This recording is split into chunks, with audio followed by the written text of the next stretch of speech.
শাকিল, এখানে আমরা দেখতে পাচ্ছি যে সকাল থেকে কক্সবাজার সমুদ্র সৈকত কিছুটা উত্তাল রয়েছে এবং এখন দেখা যাচ্ছে যে সমুদ্রের ঢেউয়ের গতি অনেক বেশি বৃদ্ধি পেয়েছে। ফলে গত কয়েকদিন ধরে, অর্থাৎ আমরা এই চিত্রটি গত ২-৩ মাসের মধ্যে আসলে দেখিনি, যেটি সমুদ্র এখন বলা চলে যে বেশ কিছুটা উত্তাল রয়েছে এবং এর ফলে সমুদ্র সৈকতে লাল পতাকা টাঙানো হয়েছে, যাতে করে লোকজন নিরাপদ অবস্থানে থেকে অন্তত তারা যে পর্যটকরা আসছেন তারা যাতে গোসল করে এবং সমুদ্রে যাতে সহজে কেউ না নামে সেই ব্যবস্থাটি করা হয়েছে। তবে এখন বলা যায় যে সমুদ্রের ঢেউর উচ্চতা বাড়ার কারণে পানি অনেকটাই উপকূলে চলে আসছে এবং যদি ঘূর্ণিঝড় রূপ নিতে আজকে দুপুরের পর থেকে ঘূর্ণিঝড় রূপ নিলে সেটি আরও বেশি বাড়তে পারে বলে আশঙ্কা করা হচ্ছে। অন্যদিকে এই যে ঘূর্ণিঝড় রেমালকে কেন্দ্র করে এখনও জেলা প্রশাসন বা কোনো উপজেলা প্রশাসন কারো পক্ষ থেকে কোনো ধরনের প্রস্তুতি সভা করা হয়নি, যদিও তারা গতকাল জানিয়েছিলেন প্রশাসনের পক্ষ থেকে তারা ঘূর্ণিঝড় মোকাবেলায় সব ধরনের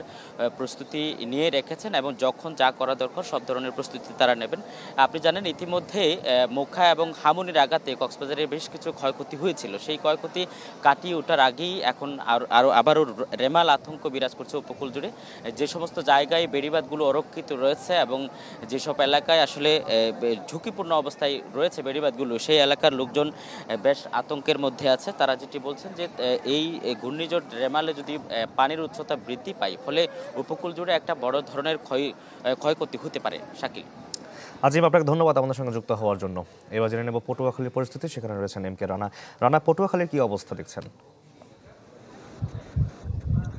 শাকিল, আপনাকে জানিয়ে রাখি, গভীর নিম্নচাপটি যদি ঘূর্ণিঝড় রোনালে রূপ নেয় তাহলে কিন্তু উপকূলীয় এলাকা পটুয়াখালীর দিকে আসছে আগামীকাল সকাল 6টার নাগাদ, 6টার পর থেকে কিন্তু বিকেল 6টা পর্যন্ত কিন্তু একটা আঘাত হানার একটা প্রবল আশঙ্কা করছে আবহাওয়া অফিস। এতে কিন্তু আপনি আমার পিছনে যদি আপনি দেখতে পাচ্ছেন যে আসলে সাগর কিন্তু প্রচণ্ড উত্তাল রয়েছে।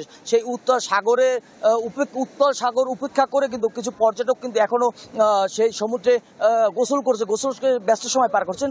অন্যদিকে কিন্তু আসলে আশঙ্কায় আছেন উপকূলীয় এলাকার যে ২৬ কিলোমিটার অরক্ষিত ভেড়িবাঁধ, সেই অরক্ষিত ভেড়িবাঁধ দিয়ে যে পানি প্রবেশ করার আশঙ্কায় যে গ্রামবাসীরা রয়েছে তারা কিন্তু একরকম আতঙ্কে দিন পার করছেন। যদি রোনাল সত্যি বাংলাদেশ এবং দক্ষিণ অঞ্চলে যে পটুয়াখালী জেলার উপর দিয়ে যদি বয়ে যায় তাহলে তারা কিন্তু ভীষণ একটা সমস্যায় পড়বেন। এই পরিপ্রেক্ষিতে কিন্তু বারবার পানি উন্নয়ন বোর্ড এবং বিভিন্ন জায়গায় তারা দেন দরবার করেও কিন্তু সেই অরক্ষিত বেড়িবাঁধ কিন্তু সমাধান করতে পারছেন না। এদিকে পানি উন্নয়ন বোর্ড কিন্তু আমাকে যেটা জানিয়েছে, তারা জানাচ্ছে যে অপরিমিত যে তাদের বাজেট, সেই বাজেট সংকুলন না হওয়ায় কিন্তু তারা সে ধরনের পদক্ষেপ নিতে পারছেন না আসলে অরক্ষিত বেড়িবাঁধ সুরক্ষিত করার লক্ষ্যে। এছাড়া আপনি আরও দেখতে পাচ্ছেন যে সমুদ্রে যে উত্তাল ঢেউ, সেই উত্তাল ঢেউ কিন্তু পর্যটক কিন্তু কাছে টানছে। বেলা গড়ার সাথে সাথে কিন্তু পর্যটকের সংখ্যাও কিন্তু সমুদ্র সৈকত কুয়াকাটায় বৃদ্ধি পাচ্ছে। শাকিল, রানা, ধন্যবাদ আপনাকেও আমাদের সঙ্গে যুক্ত হওয়ার জন্য। দর্শক, ঘূর্ণিঝড় রেমালের খবর জানাতে পটুয়াখালী এবং কক্সবাজার থেকে যুক্ত হয়েছিলেন আমাদের সহকর্মীরা।